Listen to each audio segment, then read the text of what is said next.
What is up, y'all? Welcome to the Levers Lads podcast. This is your host of the week, Crisp, here with Shake and Tej. And this week we're going to be talking about narratives and storytelling um, and how dependent humans are on them to kind of understand the world. Uh, so the basic thesis is that um, you go through school and you're taught that humans are very logical and factual and kind of these information processing uh, type of entities. So, for example, in finance, you'll learn about calculating the optimum investment for risk versus reward and how decisions are made. And it all is presented to you as if it's governed by reason. And that is one way to look at the world. It's a very like Western educated way of looking at the world. But there's this alternative view that humans are largely driven by stories and narratives that we come up with culturally and individually, and we use those stories to filter the world, the information, the raw information coming at us to understand the world, um, and basically taking that lens of understanding whether people are information processing or using stories to understand things and cope with things, changes the way you kind of view the world around you, um, and can help you make sense of it. And we see it as a kind of levered mental model of moving through the world and understanding people and trying to relate to people. And so we're going to be riffing about that today. Does that intro sound decent to y'all? Sounds dope, dude. I also think an extension to how this ties into levers, which I think is compelling, um, is if you realize that your own psychology is largely governed by this like lattice work of narratives. Um, if you're so inclined, right? Like if you're making a decision, and for whatever reason you think that this decision will be, um, you'll make a better decision if you can remove emotion. If you realize that these emotion tainted narratives govern a lot of how you feel about the world, knowing that makes it more likely that you can kind of remove that emotion and um, uh, that sort of like random spontaneous element and make like a more ruthlessly rigorous decision if you're so inclined. Yeah, like if you think that the right approach is to somehow just understand all the facts and then considering all the facts you'll continue to do the right thing, you're probably wrong. It's a lot easier to try to get your kind of emotional side convicted in what you're doing and feeling good about it and uh, kind of hack that natural tendency to make things easier to do it if you're bought in like emotionally. And yeah, kind of I guess implicit in what you're saying is the emotional side kind of gets manifested in this storytelling aspect, Yeah. right? About the story we tell ourselves about who we are and why we're doing things. So I guess to be more practical, uh, if you're trying to exercise more or work out more, you could just like I don't know, read about how running a mile a day is good for your heart according to some study in the New York Times, and maybe that should motivate you. But I don't think that actually motivates anyone. Just hearing about some facts, or at least it's very fleeting.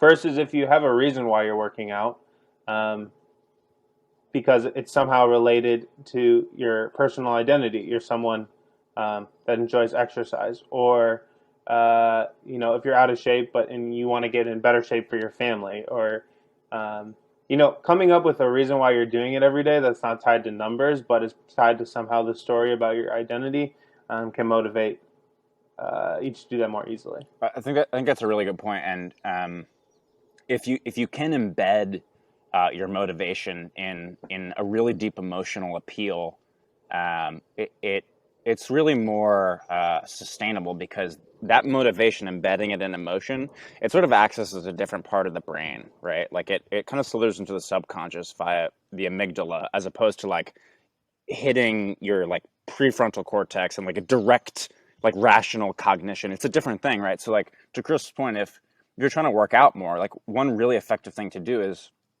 to inherit the narrative or the emotional resonance of a group, right? This is like why people like go and join CrossFit groups, because like that group has a really strong narrative. Like that tribe has a narrative.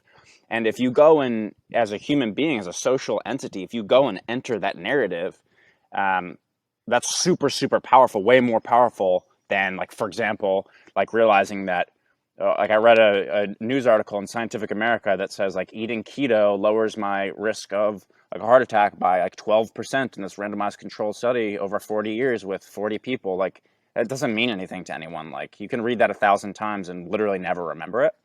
But embedding things with emotional resonance, I think that is what not only galvanizes the initial change, but it's also more sustainable because emotion sticks. It's sticky. Yeah.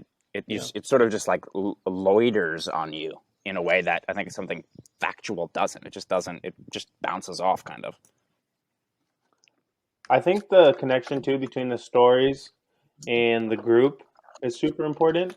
Um, and it's not like you just come up with your personal story. The narrative that you have for yourself is interwoven with the groups that you identify with and the people and the culture that you feel like you belong to. Um, and so even then, if you try to come up with your own personal story that's just completely removed from, you know, the cultural stories that you hear around you, it could be it's going to be hard to live by that. Whereas if you, yeah, can interweave your story with like groups around you, it gives you this like you're kind of saying this emotional like you get bounded to what certain actions that you wouldn't get if you were either being factual or just being like trying to do your own individual thing.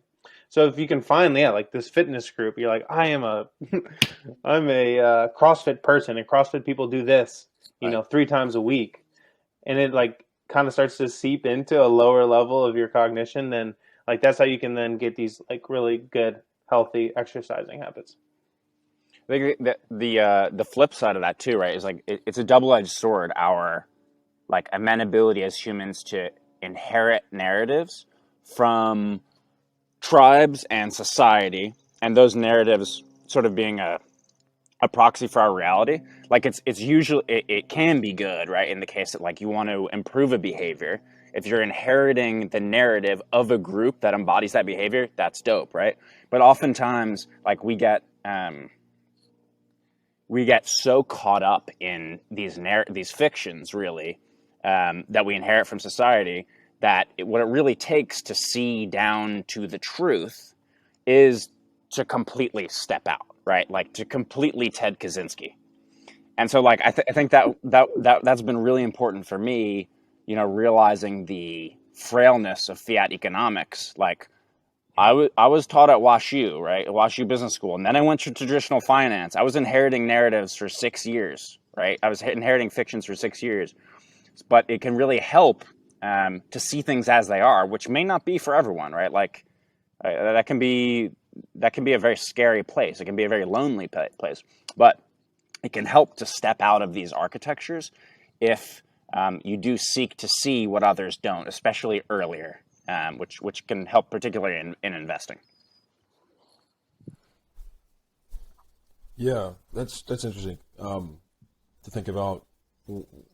When does it benefit you to kind of believe a certain narrative, maybe about yourself or about a group that you're part of, or when it's the opposite?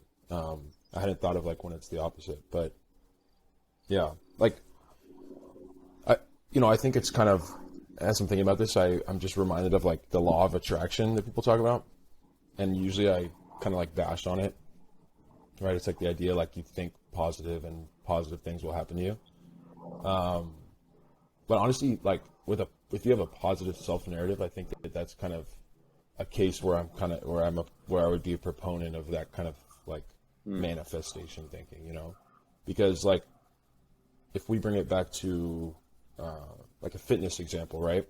Like there was a time for me where I was like really overweight and out of shape, and like once I had this like narrative of myself as like someone who works out and is like into health, then my health changed.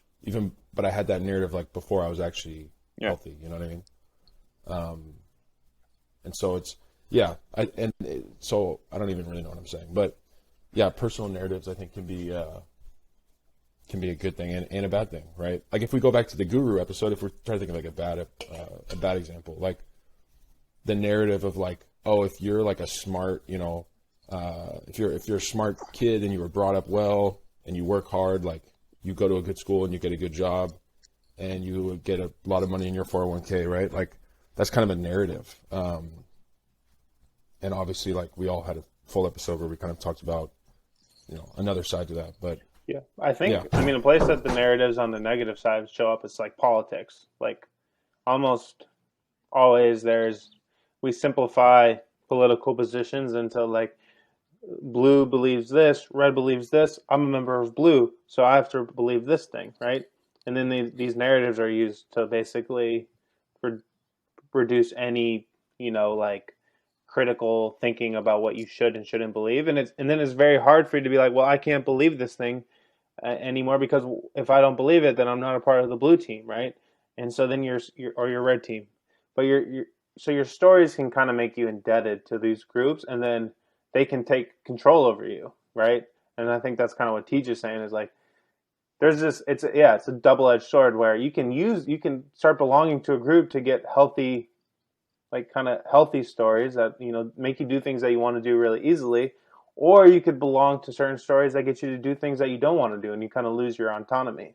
Um, and so self authorship, being able to step out of the main stories, the dominant stories, pick what you want and come up with your own is like probably your best chance of autonomy, right? So somehow hacking your own story, still having a strong sense of story without just taking what was given to you. Which is honestly like I feel like this is such like it sounds so like oh of course you would do that, but it's just so hard to do in practice, right? It's like a lot easier to take the stories that everyone else believes because I mean we're like social animals. Well, I think that's a good point. And one thing I'll add is like with the blue and red in politics is very tribal. But I think another way of thinking about what narrative does in that context is, in my opinion, the political narratives are deleterious because in many cases they remove nuance from the equation, right? Like if you're red, you identify with red's beliefs, and red believes has these 8 beliefs on these 8 issues, and then blue has these 8 beliefs on these 8 issues, right? And there's an incentive, there's like a push to for sure inherit all of those beliefs on all those issues, as opposed to like looking at all the issues individually, and on average you're some combination of where the blues and the reds lie, right? Like there's no room for nuance because it's much easier to galvanize a group around a super simple narrative. And I think that like a continuation of that is like humans are not it's we're not equipped to doubt every single stimuli that we come across, right? Like we're not computers in that way. We don't have the resources to do that. We would be incapacitated if we had to interpret each and every stimuli and make a decision based on each one. So based on experience, we weave these heuristics, which then we weave into narratives, which help us make decisions, right? And then so politicians, they kind of just prey on that, right? And so they've crafted this really simple, emotional, resonant narrative, and then it's understandable, and it's like this little package, and you can fit it into your worldview nicely. Um, we don't have the facilities to doubt everything because we wouldn't be able to operate. We wouldn't survive if we doubted everything. Right, like narratives and storytelling like evolved because you wouldn't evolve to be just like purely No. rational because the world's too complex to actually process the information, and so you need these like heuristics, rules of thumb. Stories are like a manifestation of like a heuristic or a rule of thumb. Um, yeah, I don't know.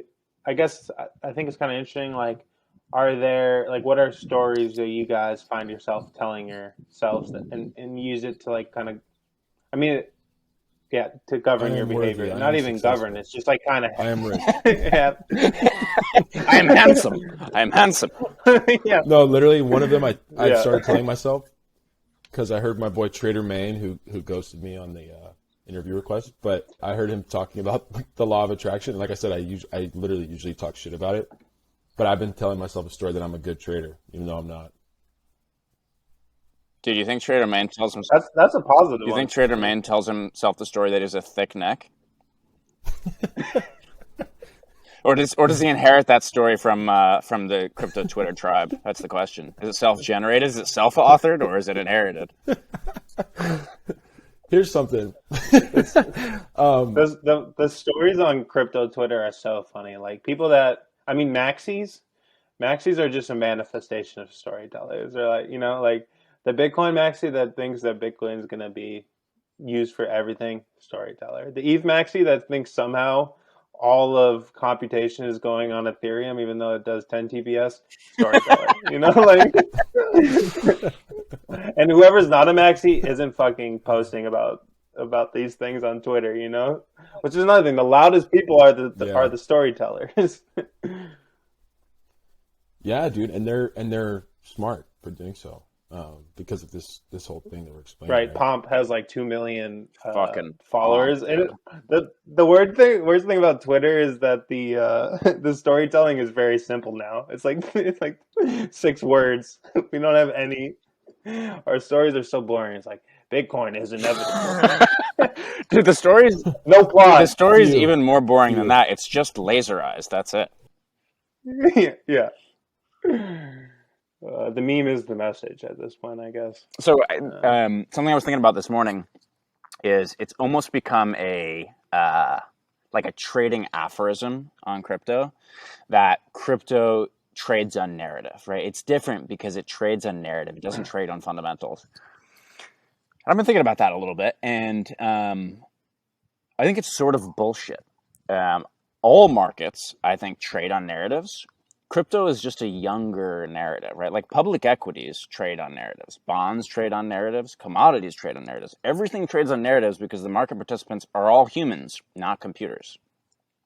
And so when people Real estate, I would imagine real too. estate absolutely trades on narrative.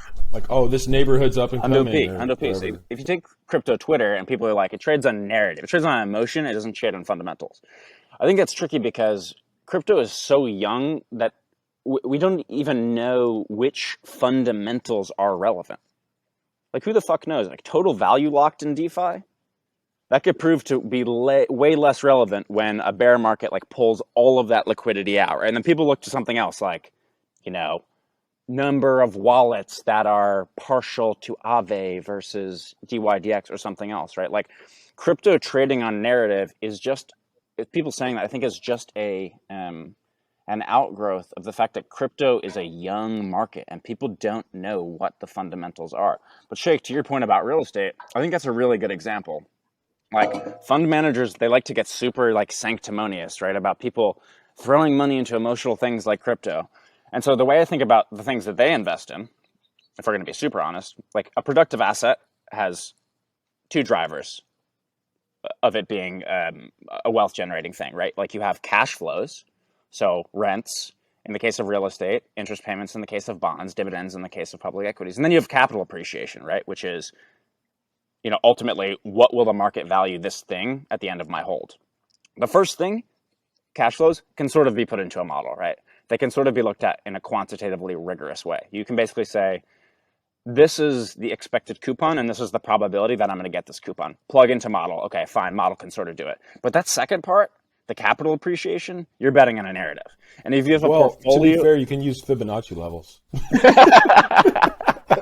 true, exactly, you can. You can use Fibonacci equilibrium.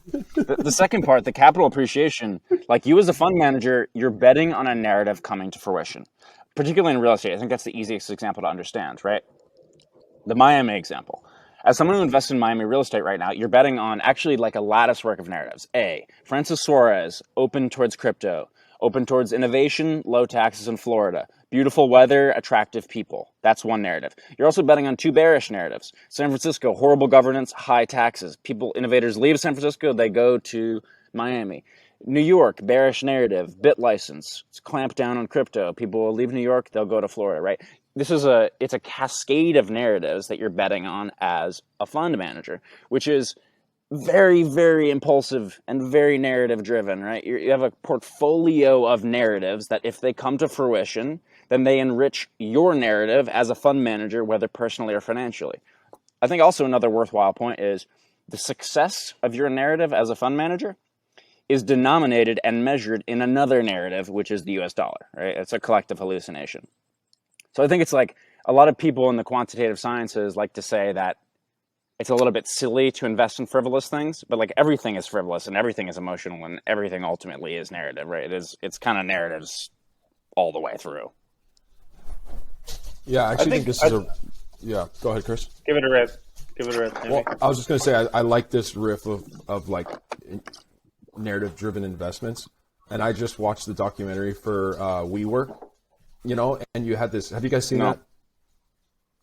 So I highly recommend it. It was excellent. But you had this guy, what's his name, Masa-san, the president of SoftBank, and he gave WeWork like $20 billion. He invested in WeWork, something like absolutely insane, right? And this is like this legendary investor who's investing in like technology. That's his whole thing. Like, oh, AI, it's AI focused, the future of AI.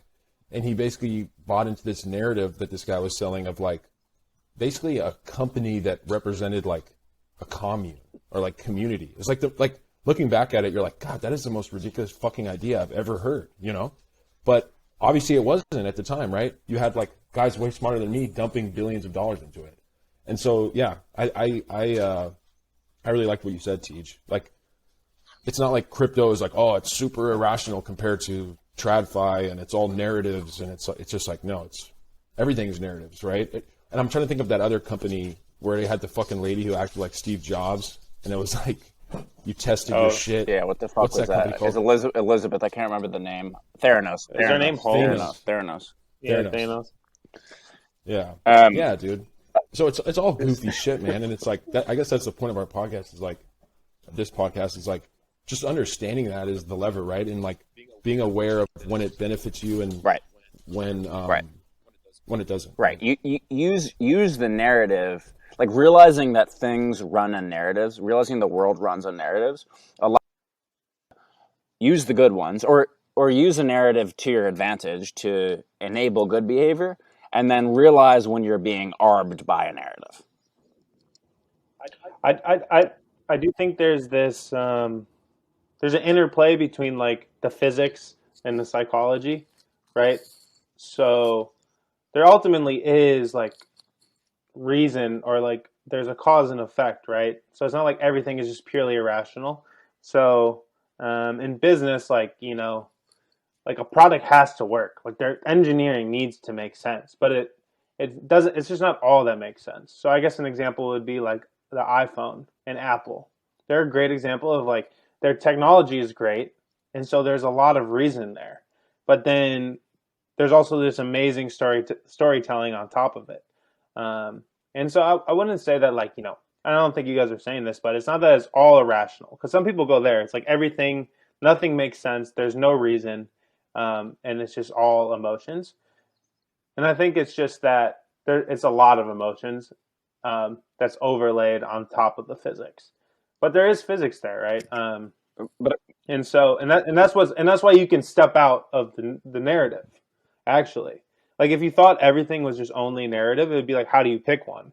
But the fact that there is this like underlying reality, I think is good, because you'd be like, wait, like how does this narrative line up with how I think the physics works? right. Using in a very generic sense. Yeah. I at least wasn't trying to say that nothing is real, right? And it's all emotion. Yeah, I know. I also don't think narratives aren't inherently. Narratives and rationality aren't diametrically opposed, right? Like narratives often help you be more rational. The idea is just that, like, of course, like there are physical realities to this world, right? And then we've created these abstractions on top of them, and narratives are kind of brewed up from that. But I guess I was trying to take a hit at kind of like the sanctimoniousness of like the ultra rational trying to say that like certain things are free from the effect of narrative, and other things are dominated by narrative, and thus the first category is more important, or we should strive for that. It's like, make no mistake, bro, you're a human. You have narratives all the way down.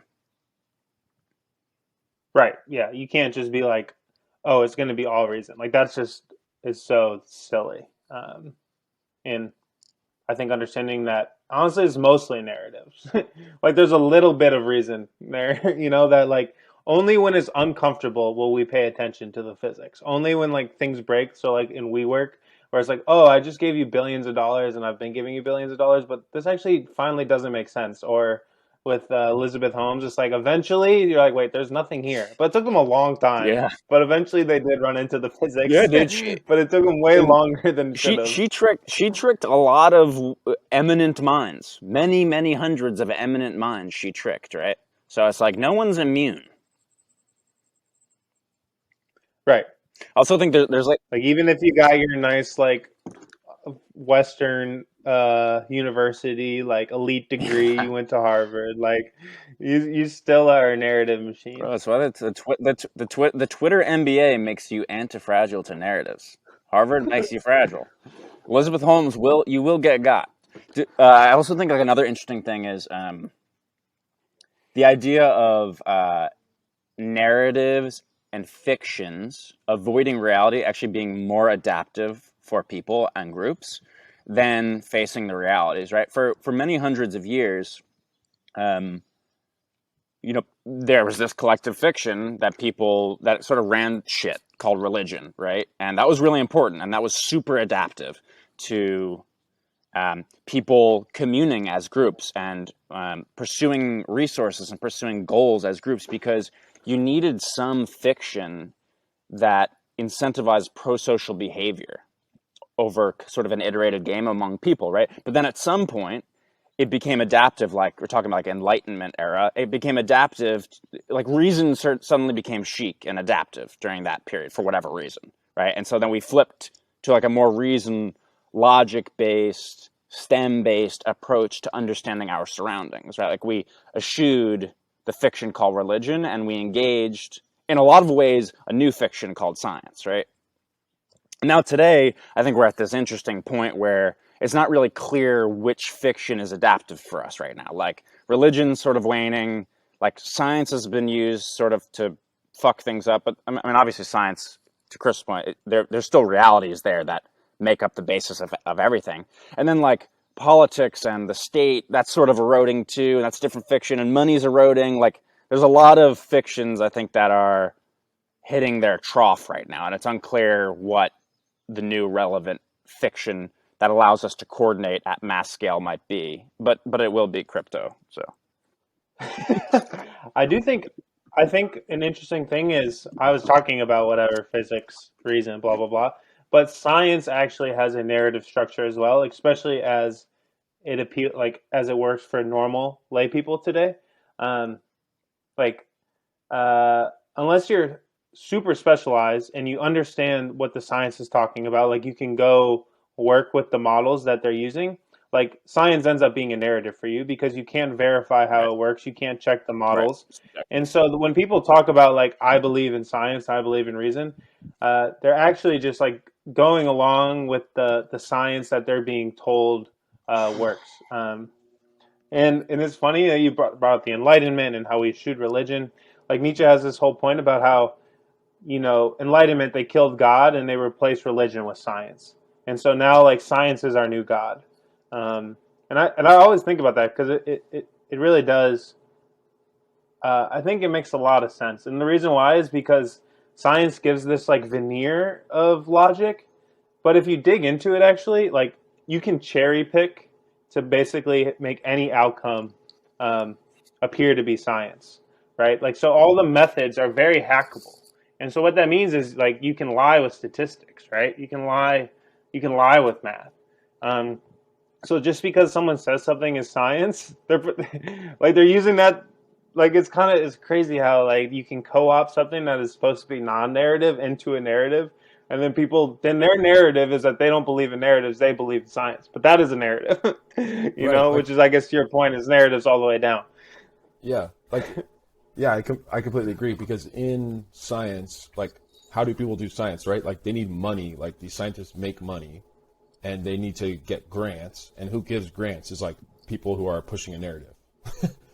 So even though at the core level, like, hopefully, like, yes, there's like the scientific method going on and it's like, you know, hard, cold data, but still, like, just by being selective with what data you present, you're most of the time, at least from what I've seen, it's like it's supporting one narrative or another, right? It has to be funded by somebody and it has to benefit somebody financially. I haven't gone in super deep in this, and so I don't have an informed opinion. But the whole Wuhan lab leak thing, it's like, when Trump was saying it, that's completely ridiculous. That can't be science. Like, how could you even say that? And now Biden's turning back and being like, oh, this could be from China. And then now there's reports coming out that, like, Nature, which is a really big scientific journal, uh, basically wouldn't accept papers about the fact that, like, the COVID couldn't. It has characteristics that don't suggest that it evolved naturally, that it was man-made, and, like, they wouldn't publish that. They wouldn't publish that in the journal because it wasn't good politics. Where other articles, it took 12 months to get published, right? And so there is a gatekeeping mechanism where what gets out to be science is controlled by the institutions that are publishing what is science, right? And they have political agendas. Um, and, like, I don't want to be, like, super conspiratorial, but it's just kind of the nature of every human has their kind of bias and their stories, and then, like, just because someone starts telling you that some shit's science doesn't make it science. The real scientific method is to not trust anything, right? Like, that's real. That's small s science. Is to verify for yourself. Um, but we're not about that in America. We're about that New York Times science. Yeah, like people say, like, oh, I believe in science. It's like, what the fuck does that even mean? Like, oh, you believed in the results of this one idea applied to everything. Like, it's like you can't really believe in science. It's just like you said, it's a method of skepticism. Yeah, it's an appeal to authority. It's like, I think this authority knows what they're talking about, but instead of just saying, like, I believe in this authority, it's like you believe in science because it gives you extra motivation that it's somehow objective. But, I mean, yeah, Yeah, it's like not. in that So, I sense, mean, where does that leave us? with religion versus science, it's almost like religion is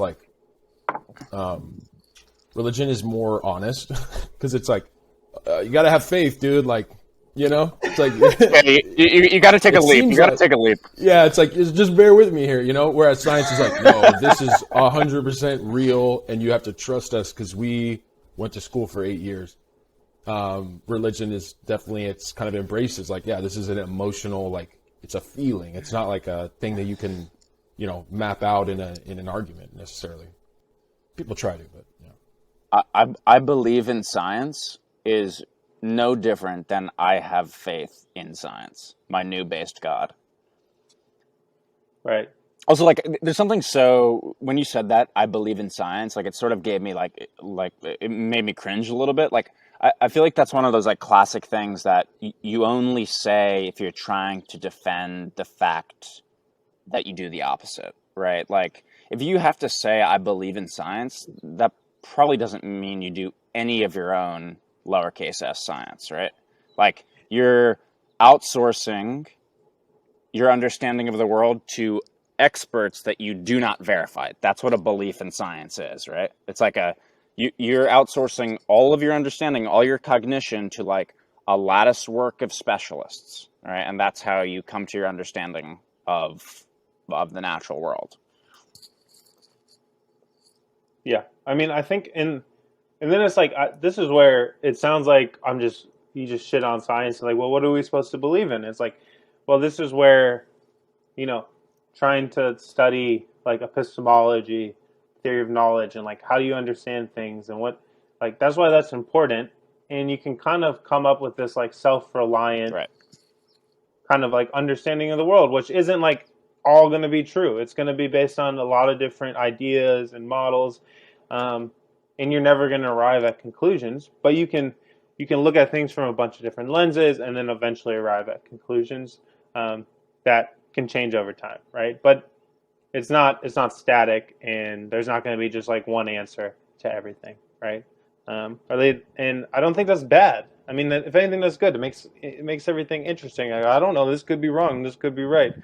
Like a good, no decision is guaranteed to work. I mean, and So that approach, like it's the F. Scott quote, right? Like the mark of a true genius is someone who can hold two opposing thoughts in their mind and still be able to operate, right? Like that's a tough place to be in when everything you see you doubt, and but you're trying to find out for yourself. So like if you're shooting for truth, then you kind of got to iterate on your own. Like you should read widely, you should understand history, you should get an idea of how humans think, what tends to happen, like when a certain sequence is going to rhyme again. But like you got to go out and you got to like put your hands in the dirt to like understand things. And it can be again like a lonely place to like doubt everything. But if that's how you're wired and you're trying to genuinely seek truth and like be intellectually honest, I don't think there's a replacement for um, experience doing it. right,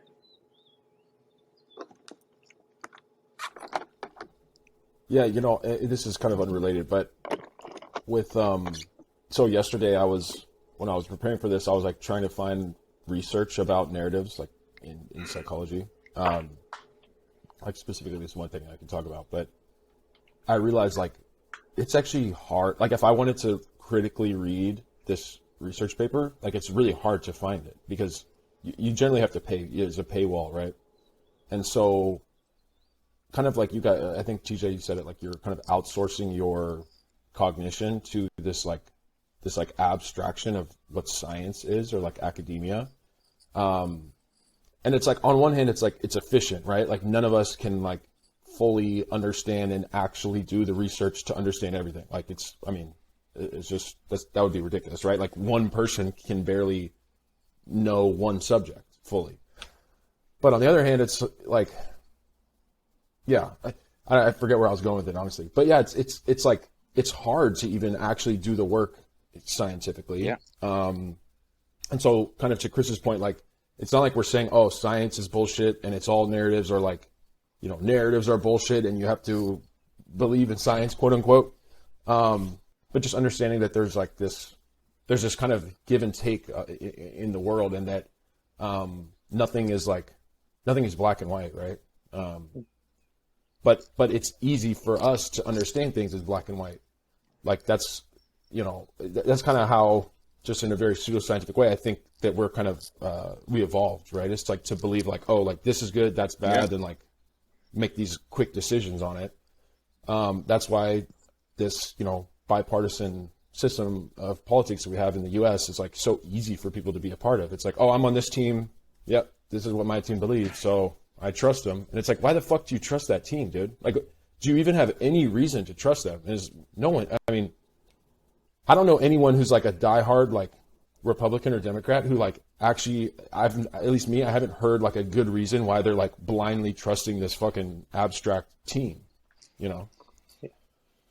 I think I'm fired up.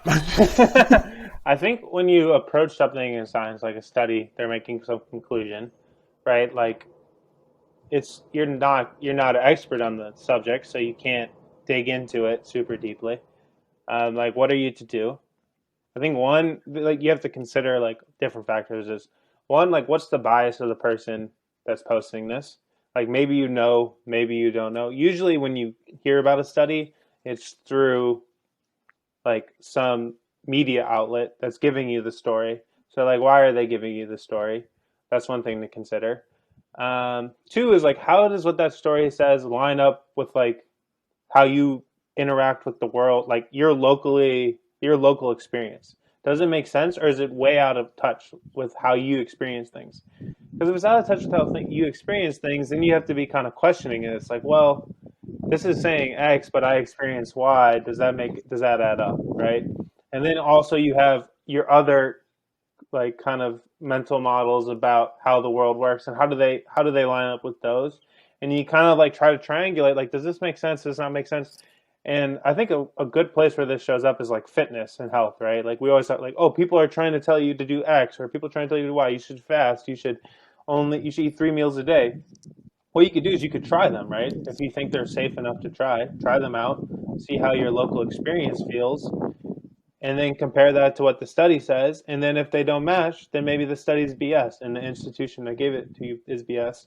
And then now you're informing, you're like, oh, well, why was this BS? Like, oh, because it views all calories like they're like it's like a like oil for the body, and that's overly reductive. So I'm not going to trust overly reductive arguments anymore. And then you put that into your lattice work of mental models. And I think it's just like this ongoing process of everything you're getting in. It's like you don't just blindly trust it. You work it in to your mental models, and that's what wisdom is over time, right? Wisdom is like you hear these things, and then you compare it to what you already know, and then you don't believe it, and you take actions based on it. And the wise people make good actions, and they end up, um, just living a good life. I think that There's a good like we keep coming back to this, right? Like there's no substitute for like listening to your body and your mind to see if a behavior works for you, right? There's nothing. You can't outsource that. I think there's an interesting barbell. You mentioned wisdom at the end, right? Like wisdom is just accumulated experience that like masquerades as this intuition, right? And then people try to share this intuition. I think a good way to hedge against these biased storytellers delivering you bullshit that really perpetuates their own agenda is you have this barbelled approach between your own experience and accumulated wisdom, right? So like you receive some information, some stimuli comes in, you do your own analysis on it, you use some emotion and some feeling and some intuition about if this works, if it's right, et cetera, et cetera. You're tinkering at like a very like today level, like micro level. And then the wisdom barbell, right, is you look at history, like you look at the text, you look at like the accumulated experience of everyone who's lived before you, and you look at the long term about what wisdom is still around. So long term history and then like today micro, I think that insulates you against like the bullshit noise and bias that's coming out of like the contemporary storytellers,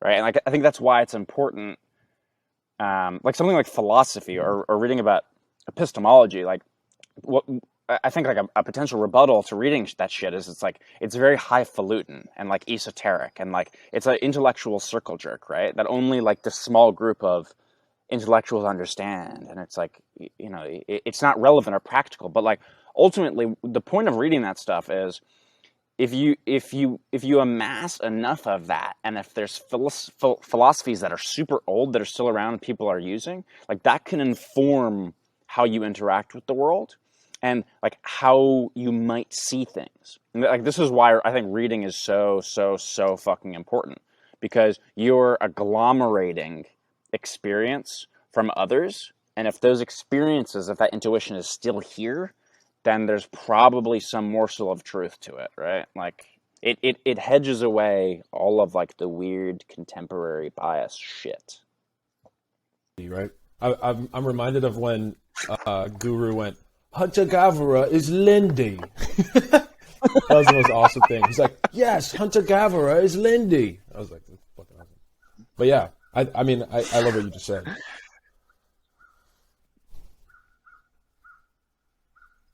that kind of sound. I wasn't sure if that was British or Asian. Yeah, I fucked it Abbreviation. up. Fuck.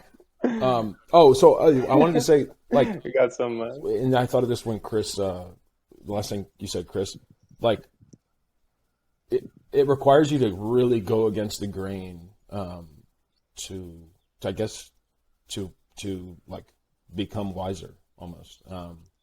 Like, I don't know, maybe this is kind of a trite thing that I'm saying, but like, to think for yourself, you literally have to go against the grain, I guess. But it's like, it's not easy, right? Like what we're saying right now, it sounds like, oh, it sounds great and shit, but like, for me personally, it's so hard not to like fall into like just blindly believing other people's narratives. You have to It's really because it makes practice. it makes sense, right? It makes sense to convert. Like it's not like this is, I think, an important point. Like it's not necessarily adaptive for your genes to be contrarian. In fact, in the majority of cases, it's maladaptive. Yeah.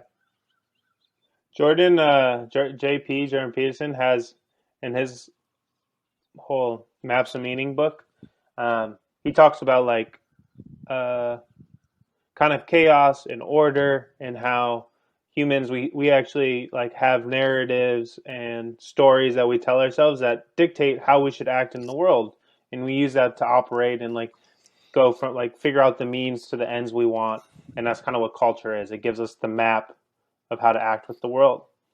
But the environment changes over time, and so those maps get out of date, and so we constantly need to update those maps, right? And he talks about like the role of the individual is to step outside of the existing maps that culture uses and try to find the new maps that help us adapt to the new environment, and how that's super important for society to continue to evolve is to change as the environment changes.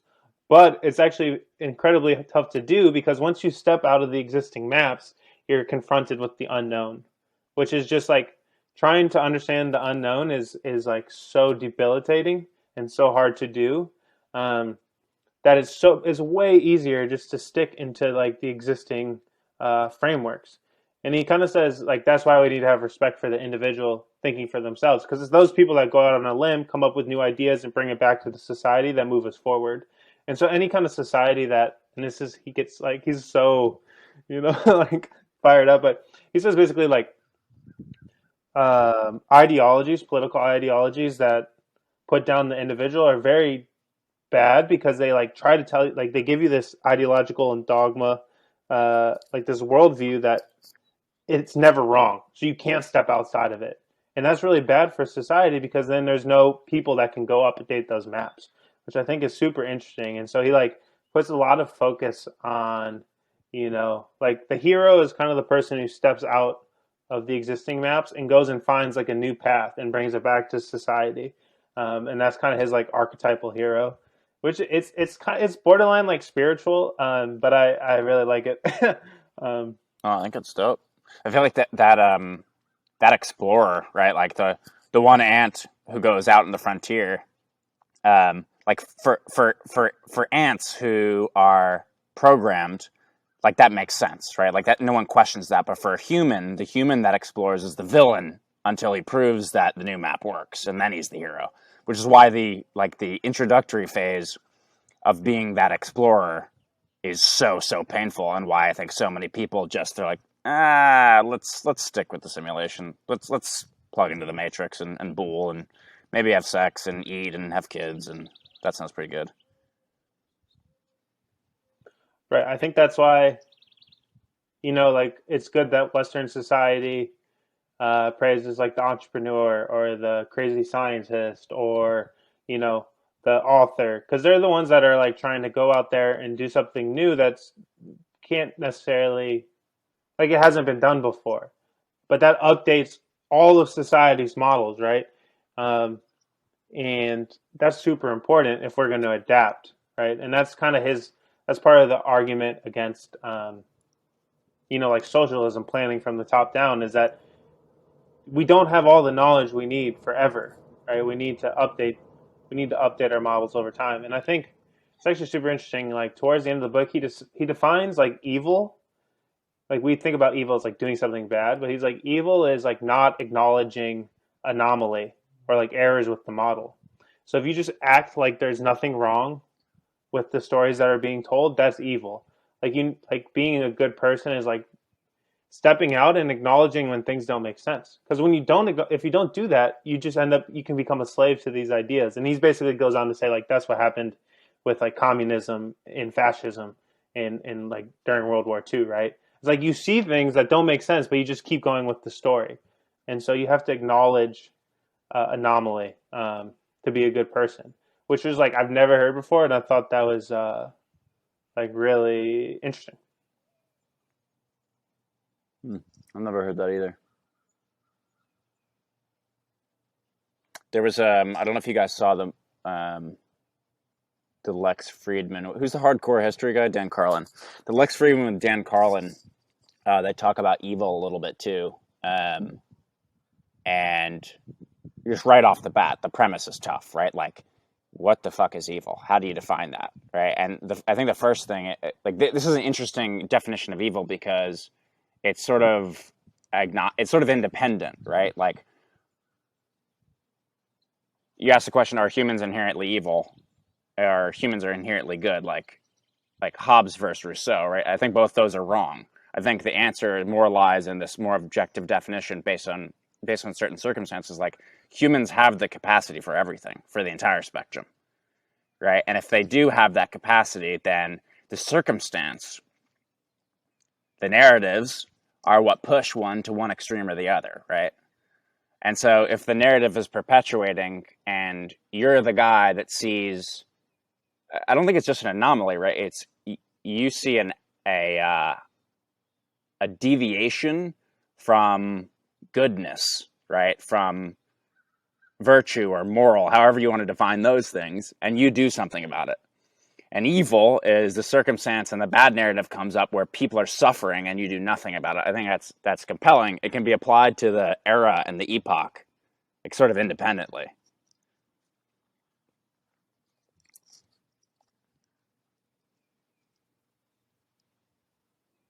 Yeah, I think it's even then it's like the story of good and evil, right? Like there's just clearly good and there's clearly bad, but that itself is a story that you can step out of, and if the story changes, then what's good and bad changes. Like in some stories and some ethics during human time, like killing people is going to be good. I mean, in like in the Nazi story, killing people is good, um, But which is crazy. even for an individual, depending on the circumstance, like, we're hunter gatherers, like, killing other people is often good, right? It's good for your genes, it's good for your kin, it's good for your tribe.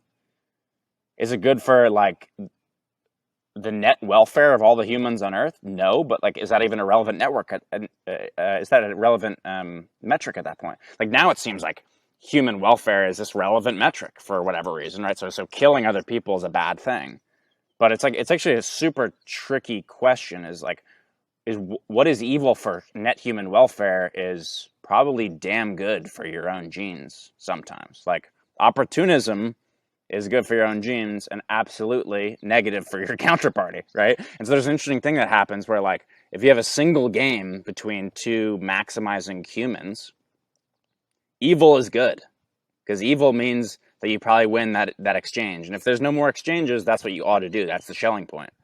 But there's something about, like, society, like people interacting over an iterated game where, like, evil is actually is I was gonna say it's suboptimal, but it depends. Evil is more optimal on a singular game than an iterated game, certainly. You guys listening to Levered Pods, killing people is levered. Do not endorse that. Unless, This episode's unless they're sponsored by murder. unless they're Cardano Maxi, like, don't kill them. This episode is sponsored by Smith and Wesson. Yeah. No, I think honestly the part about good and evil and whether, like, it's whether it might be evolutionarily adaptive to be, like, to kill other people, I think kind of comes back to your point about, like, religion being this mechanism of, like, social cooperation that we kind of, once you get schooled in the whole atheist school, you're like, oh, religion's just completely made up, blah blah blah blah. But there are adaptive parts about, like, um, enabling social behavior so that groups, like, everyone in the group is good to each other, and that it evolved probably as a way to stop people from being selfish, right? To get out of prisoners' dilemmas, so that people can actually cooperate. And then and that's again the importance of stories. Like, if you have a really good story that motivates good behavior, people will absorb that story and do good things. And the same thing with bad stories. It's like, how do we? How do we escape all killing each other? Well, maybe we come up with stories about how, every life matters, right? And now you can't break that story Right. once you like really absorb it. That story also plays into the foothold that veganism has, right? Like every life matters, including animal lives, right? Like that underpins that story as well. If levered listeners, if you guys are interested in exploring the religion as a mechanism for social coordination, check out Darwin's Cathedral. Good rip. I think this is kind of a bit of a non sequitur, but an interesting thing about stories is they usually have the in tribe and the out tribe, and so people kind of like, these are the good guys. I'm with the good guys, and then there's these like evil bad guys that are outside of it. Like obviously politics, whether real politics, crypto politics, they break down like that. It's like my tribe, your tribe, red, blue, BTC, ETH, etc. And so there's this like philosopher Rene Girard who talks about how like society actually starts when there's like this founding murder, and so the way people come together and they stop from competing with each other, like we have this mimetic competition. Like I want to be like TJ or Sam, and we're competing over the same things. Like we both want to be, like crypto rich, and so we're fighting with each other. Like how do we end up cooperating? It's like, oh, we all turn around and we kill the we kill the. There's this founding murder where we kill the outsider that believes in a different crypto, and so now we're all together. And then our story, like the religion, found like it is founded on that initial murder, and we like ritualize it, which is kind of a crazy idea, but it you kind of see it popping up like this in group out group like storytelling, right? Like Republicans and Democrats, like their whole message isn't really about the good they're doing; it's about the bad side that they're fighting, which Yeah. is each other. Yeah, that's such a good point. I remember watching the presidential debate, and like Biden's like whole like his whole speech or what every question was about what Trump does wrong. Like literally that's all he would say. It's just, oh, he fucked this up, he fucked that up. And it's like, bro, what are you gonna do? And he didn't even talk about it. It was just about how fucking wrong Trump was. And the other thing I was reminded of when you were talking about the in group out group is the whole GameStop like GME thing. Like in the subreddit, it was this narrative of like, oh, we're fucking over the hedge funds who screwed my parents over in 2008 and all this shit. We're fucking over the banks. It's like it was like this very, very narrative driven, like we're the good guys, we're the little guys, like underdog, and it's like extremely, extremely powerful, right? Even though it's much more complicated than that, and it's like, okay, who are you really fucking over, But yeah, it's like the most powerful narrative is like this, like the narrative framework is like in group versus out group, good versus bad guy. It is interesting how you see time and time again, like the collective or the common enemy being a stronger unifier than like our common virtues, right? Like you see that time and time again, like with, like in the U.S. in the 50s, right? There was so much civic cohesion in the 50s, right? And so you ask, like, why did that happen? Is it that like the U.S. had something endogenous it was building on? Was it building off like the back of a World War II victory? Was it building off like a closing of the wealth gap and an emerging middle class? Or was it strengthened off this like collective communist enemy, right? That was emerging the 50s, 60s, 70s. And like same thing with like when I see Biden, he seems, this is such a spineless example, right? Like instead of extolling your own benefits, your own value that you're bringing to the table, the entire focus was, why is the out group bad? And like you think about like why is the loss narrative stronger than the gain narrative? And I think it's because like losses do loom larger than gains to humans, right? Like the loss of an equal magnitude to a gain is going to hurt more than the gain benefits, because like ultimately we are trying to survive. And I wonder if that plays into this in-group out-group thing. I've always felt like that was super odd, Like when groups rally around the negatives of something else as opposed to their own inherent virtue, like it immediately gets me personally like deep into cynical questioning mode. Like, what's going on here? Yeah. Yeah, dude. And honestly, when I saw that debate with Biden, I was like, man, whoever his publicist is or whatever, it was kind of genius because it's like, I mean, I don't mean to like get political or anything. I mean, I fucking voted for the guy, but like, he's not fucking likable to me, at least. I'm like, dude, this guy sucks, right? But it's like his whole thing is like, okay, we know he's not that likable, but like that guy's worse. You know what I mean? That was the whole thing of the debate, and it's like, it's kind of genius, right? Whoever thought of that is like, bro, you're not going to win this on your merit. You're going to win it on the lack of merit from the other guy. You know? I think there's like a life cycle of every like group entity. Like they start off smaller, and their out group is some like big established entity, right? And like if you think about a startup, they're like Apple was like this when they started. Like we're not going to be IBM, or like we're going to be different. And so they're like growing really fast, and they're like, it's like they still have out-group dynamics, but it's mostly like positive because the whole pie is growing and everyone's so bought into this, like, growing organism. And then it like kind of hits an inflection point and growth slows down, and then there starts to be internal fighting, right? Instead of there being this outsider that we care about and we're all bonding on, we start fighting each other. And like in big companies, they lose track. Like it becomes internally political, right? Everyone's fighting for turf and they hate the other vice president. And like that's where America's right now, right? Like we're not fighting with anyone else, which I guess is good for the rest of the world. We're not being imperial. Fighting could be like, it doesn't have to be physical. Like we could be trying to invent better things because we're trying to stay at the top. But instead, we're just arguing with each other internally. We can't build anything. We can't make our own mass. We can't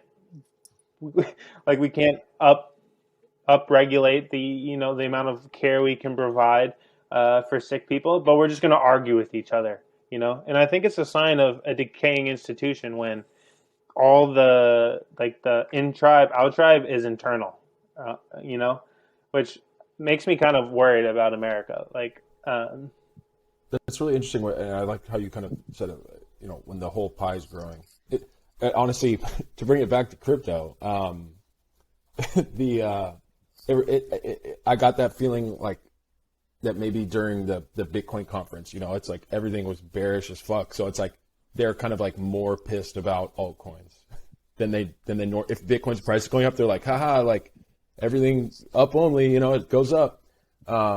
But then once it's down, they're like, yeah, that other shit is, even more so they're like pushing this narrative of like, oh, it's toxic and you're going to lose your money. Yeah. I see that. Well, I think that's a good rip. I also think, I don't think we really need to conclude anymore. Yeah. Like I feel like you listen to the whole episode. Like it's not like a book, right? Like your attention can cover the hour. Yeah. Like yeah. I feel like the conclusions are always underwhelming anyway. At least mine are. Yeah. Yeah. Yours are mine are really good though. Shut the fuck up. Mine are tremendous. I think the conclusion is, thank you for tuning in to this leveraged story of three lads knowing nothing but trying to know a lot. Oh, that was a good one. That one had some good ups, some downs, turns. As usual, it like got more exciting to me. Like I always started and I'm like, oh man, like where are we going with this? And then like 15, 20 minutes in, it gets really exciting. So hopefully people stuck around that long. But yep, thank you to everyone for tuning in, and we'll see you next. Deuces.